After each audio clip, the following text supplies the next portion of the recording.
環球大戰線深入世界最前線，全球各地的觀眾朋友，大家好，我是葉思敏。節目一開始，我們先歡迎到場來賓，台大哲學系教授苑舉正老師。思敏好，各位觀眾朋友，大家好。中華戰略學會資深研究員張健老師。主持人好，各位觀眾大家好。好，還有資深媒體人彭華幹哥。思敏好，大家晚安。好，觀眾朋友，今天節目一開始，當然了，在節目前持續的提醒觀眾朋友，今天節目一樣呢，在你點開這個影片之前，先幫我們看到這個熱推兩個字，先按下熱推鍵。然後呢，如果你真的沒有看到熱推兩個字，歡迎在留言區寫下熱推兩個字。今天呢，針對觀眾朋友的回復，比如說你會跟我說你在哪個城市，你寫下思敏，我在台北，我在倫敦，我在紐約的話，我都會親自的一一幫觀眾朋友做回復，跟大家一起來做互動。希望我們能夠持續的幫助節目在維持在國際的熱搜節目當中。今天的美意戰士，我們要趕快來帶觀眾朋友看到的是最新進度了。針對於荷爾姆茲海峽，川普說要封鎖，但是是封鎖破功嗎？因為有幾艘郵輪被發現是照樣的繼續的過了這個荷爾姆茲海峽。另外就是不是說要喊了說已經要結束戰爭了嗎？但是呢，布希號在這個時候開始往中東的方向開，要繞行包圍伊朗。川普一邊說要停戰，又一邊說要結束戰爭。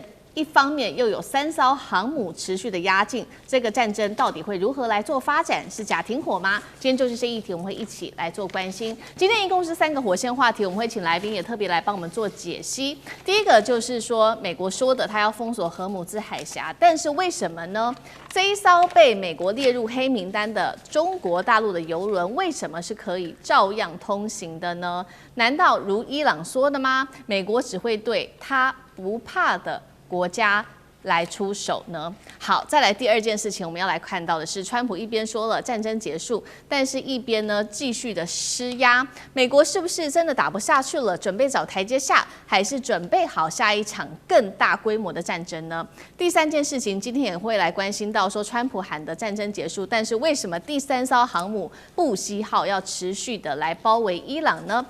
另外就是川普有沒有現在最擔心的事情就是川習會接下來有沒有辦法繼續的舉行，他也在為這樣子的形勢持續的鋪路嗎？今天就是這議題，我們會一起來做關心。好，趕快來看到今天的焦點話題。川普說了，對伊朗啟動的海上封鎖，限制任何船只進出在荷爾姆茲海峽。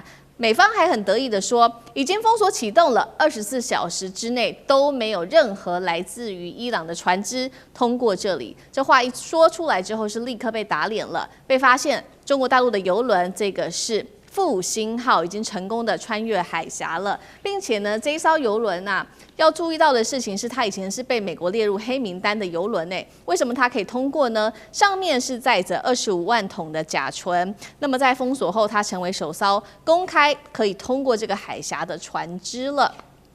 再來看到這個消息一出之後，伊朗就開始酸了啊。他說：“美國，你不是說要封鎖嗎？我看你是只針對你不怕的國家，川普不怕的國家做封鎖吧。”連中國大陸的網友也是這麼講的哦，就是認為說只敢讓中國的這個船只去通過。那我們來看到的是中國的國防部長董軍也特別呼籲美方停止干涉任何跟中伊有關的貿易協議。整體來看，其實不只是中國這艘船有通過，現在從來自於航運數據公司做的統計，當天至少有7艘跟伊朗相關的船只其實都有通過的，當中也包括了這一艘是懸掛賴比瑞亞旗幟的散裝船，他們曾經在伊朗的港口呢卸貨達到7.4萬噸的玉米。那麼這一場在這個布局上面，為了封鎖海峽，美軍方面的投入到底有多大呢？我們又來看到細節，包括了上萬名的兵力之外，還有先前提到的15艘的軍艦跟各式的軍機，另外就是我們剛剛提到的林肯號的布局，還有2棲攻擊艦的迪利波里號，多艘飛彈驅逐艦也開始都來做部署了。而美方的強力部署之下，伊朗的部分也有所準備。這收到的最新消息是，伊朗呢被埋伏的這個導彈大量發射器被發現呢，它都是非常完好的哦，在這些導彈層裡面，那已經緊急的取回，以防接下來美國再對它開戰。CNN 也特別指出了，伊朗的導彈還有一半都是完好的，無人機也還有上千架。所以今天節目一開始要特別請教苑老師了。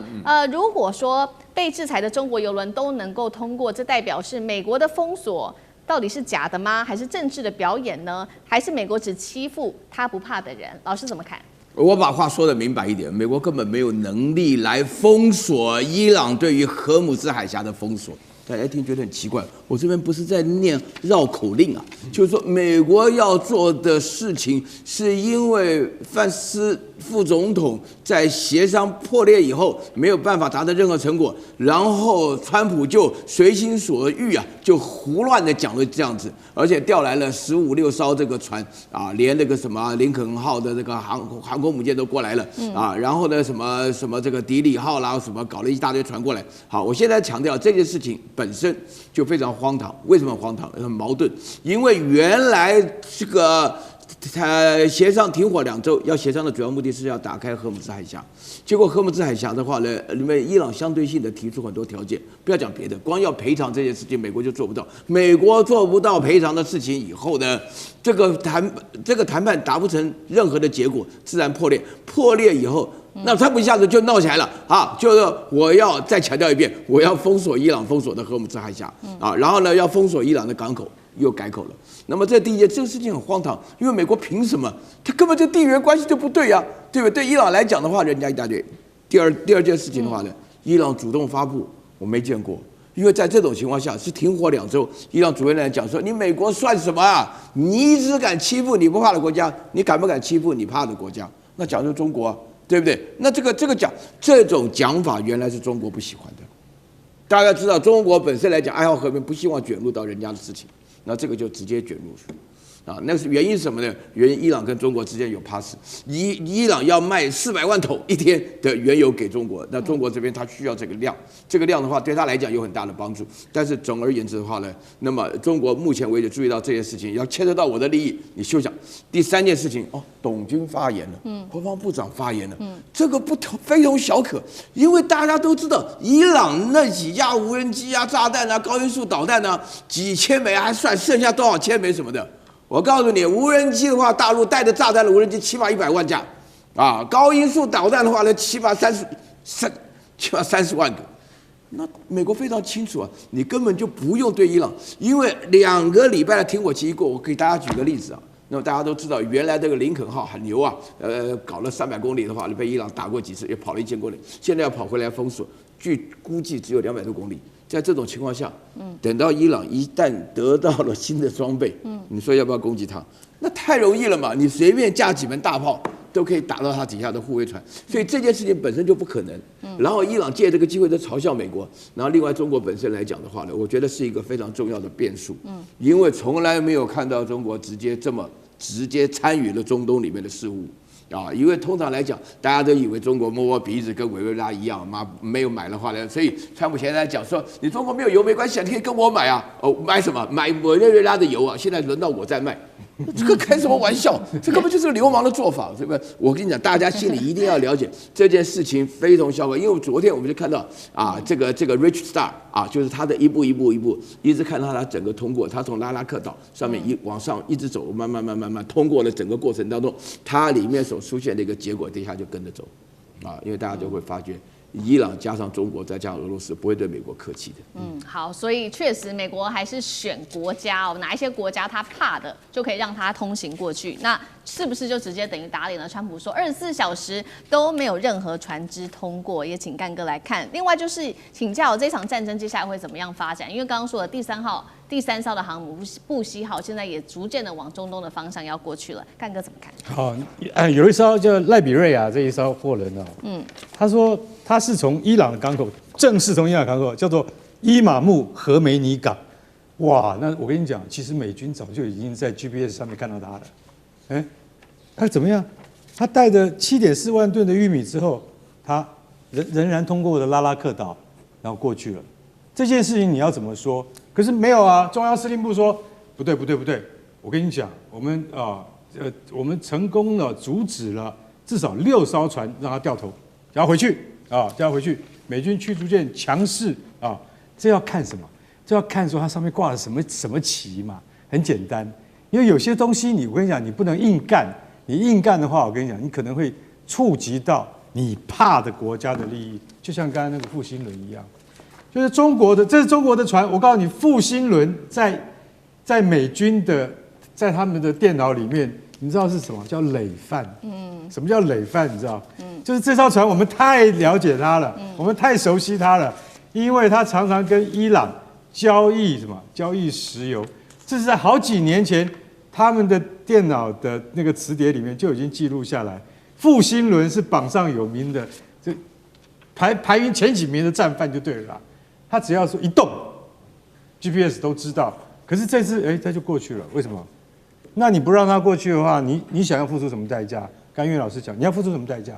你想想看啊，你付得起嗎？我說句實在話，要背景說明一下。其實中國它現在在波斯灣跟中東地區，老實講一句，前進部署啊，我們大家都不太曉得，因為從055大區的艦隊現在已經超過10艘，也就是說1萬噸以上的驅逐艦已經超過10艘，其實實際上已經不止10艘了啦。然後055的改良型，它會達到多少？它會達到16000到18000噸左右。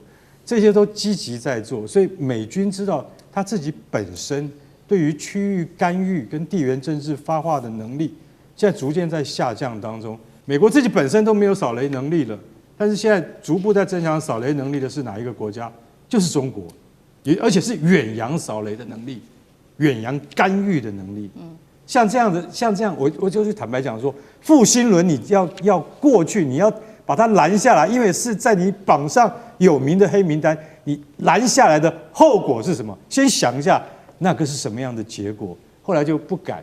我現在慢慢看哦，這只是剛開始，因為你13號才開始說，只要過去的我們覺得不對的話，我們會在就是神盾驅逐艦上面派出2艘突擊艇啊，就是我們總共有2艘船會在前進部署當中各派出2艘突擊艇，2艘突擊艇上面大概有10到14名官兵，他們都是特種部队，他們就會讓這整艘郵輪幹嘛？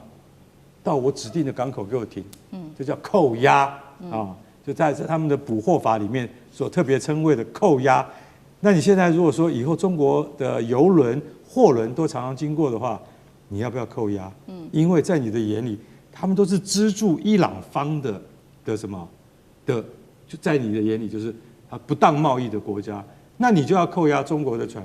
所以董軍才發話才會那麼的就是那麼的堅定，那麼的肯定。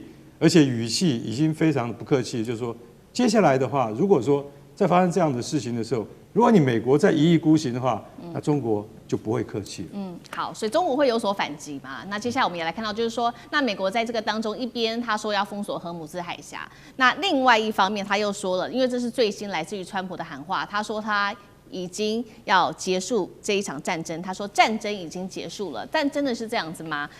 我們也會持續來做關注，因為呢，可以說如果是以軍事動作來看的話，美軍幾乎是完全相反的。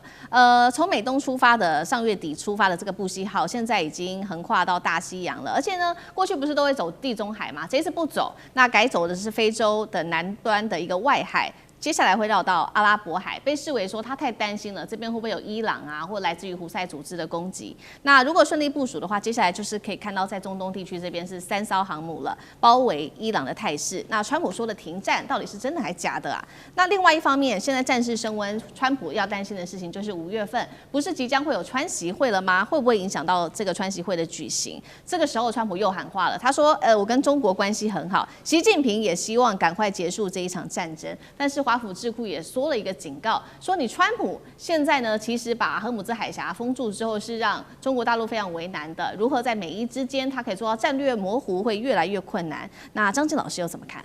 我想各位必須要了解，這是標準的兩手策略。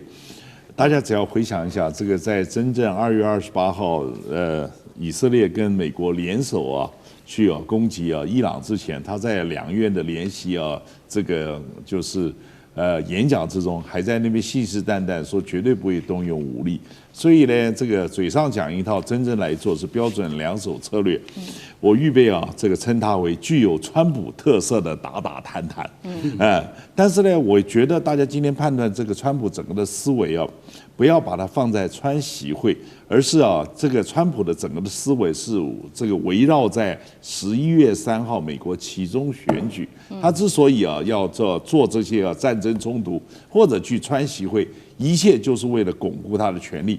假如說期中選舉選垮了，那他馬上就跛腳。所以他在這邊希望不斷的去達到能夠戰爭結束。但是各位必須要了解，戰爭結束很可能你最後結果只有停戰，但是後續的政治的妥協跟安排可能是遙遙無期。在人類歷史之中，這個2次大戰，這個蘇聯跟日本只有停戰，到現在為止，政治的妥協安排沒有解決。朝鮮半島的韓戰到現在只有停戰，而後面的這個就是政治的妥協安排也沒有解決。塞浦路斯也是一樣，福克蘭之戰也只有停戰，但是後面的政治妥協也沒有解決。所以我們必須要承認。美國到現在也只有权宜之計，因為什麼？他只能追求停戰。可是追求停戰，為什麼只能停戰，沒有辦法去後續做最後政治妥協或者簽訂合約呢？是大家必須要了解。今天在這邊開戰的其中，事涉一方是以色列。你假如把他坐上談判桌，事實上伊朗是不承認這個以色列的生存權。假如你跟他談判簽了一個合約，你等於間接就是要承認，你這個是政權是合法化，這是這個伊朗打死不願意。那同樣以色列那種喜安復國主義，然後這個擴張主義之中，他也不認為伊朗是合法政權。所以呢，我們只能講說能夠停戰，那阿彌陀佛了。那至於後續的政治安排，那更是遙遙無期。這是我們必須要認知的政治現實。好，謝謝張志老師。那我們休息一下，馬上回来。